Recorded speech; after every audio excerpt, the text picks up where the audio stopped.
Blessed is the man who endures temptation, for when he has been approved, he will receive the crown of life. Temptations come from the passions of the flesh. Yahweh does not tempt anybody. It is Satan who uses the passions of the flesh to tempt people.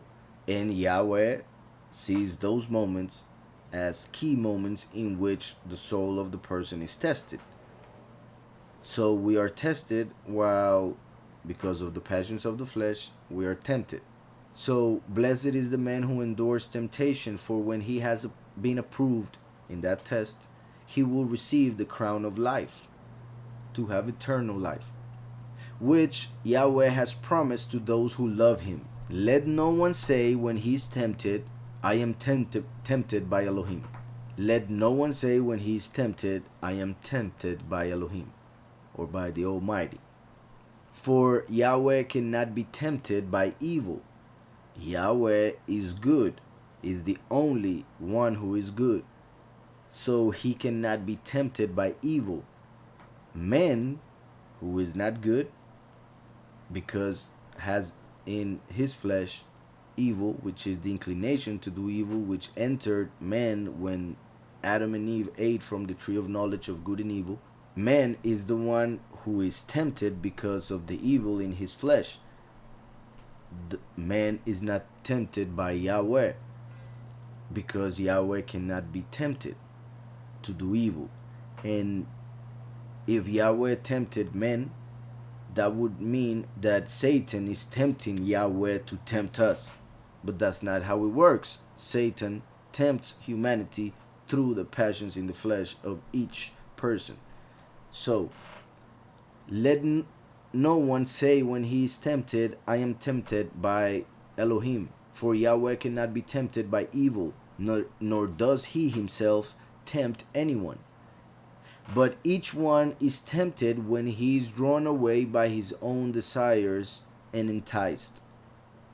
Then, when desire has conceived, as in a desire comes in the way of a thought to our mind, and the person, instead of rejecting that thought because it goes against the Father, that's why we must bring every thought to accordance to the will of the Father, to obedience of Mashiach.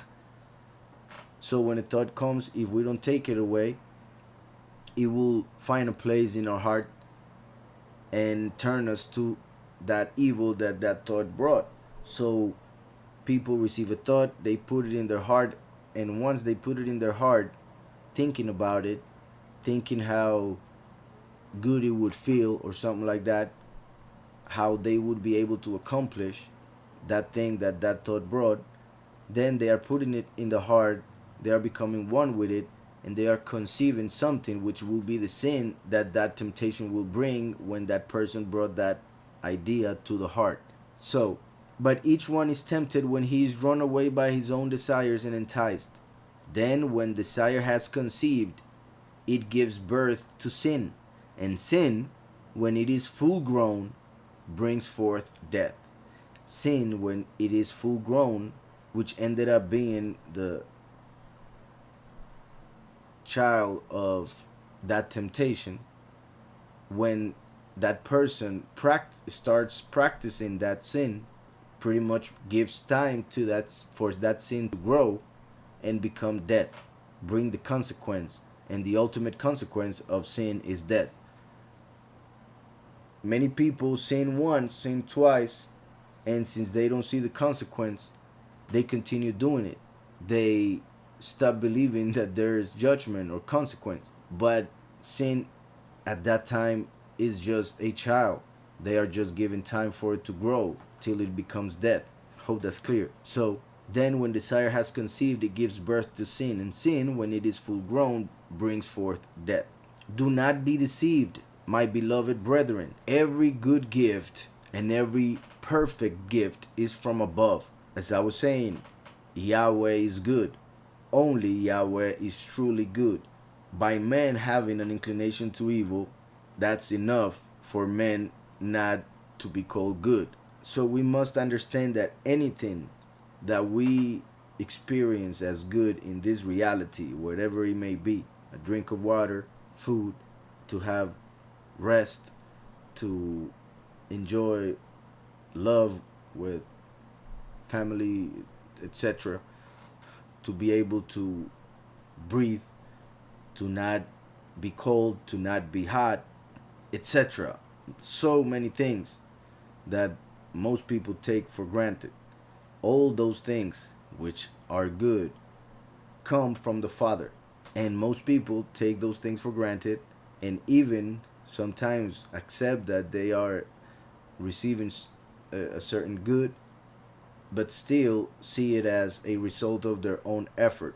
They see it as they deserve it, not understanding that it's being a gift from their creator. In fact, many don't even accept that there is a creator while they are enjoying everything that he created for them. Do not be deceived, my beloved brethren. Every good gift and every perfect gift is from above and comes down from the Father of lights, with whom there is no variation or shadow of turning. Is not like the moon, which changes every day in light. Is not like the sun, which falls in the afternoon, with whom there is no variation or shadow of turning, like it happened with Lucifer, Halel, who was supposed to be a lamp, but then darkness was found within it, as seen in Ezekiel 28. That's why we see that Yahweh does not tempt anybody, because he does not change. He has no darkness in him. So do not be deceived, my beloved brethren. Every good gift and every perfect gift is from above and comes down from the Father of lights, with whom there is no variation or shadow of turning. Of his own will he brought us forth by the word of truth, which is Yahushua, the word, the truth, the light. So of his own will, which is his spirit, the Ruach HaKodesh is his will. When he willed, the Ruach emanated from him as an image of himself, like the wife is an image of the husband. So of his own will he brought us forth by the word of truth, that we might be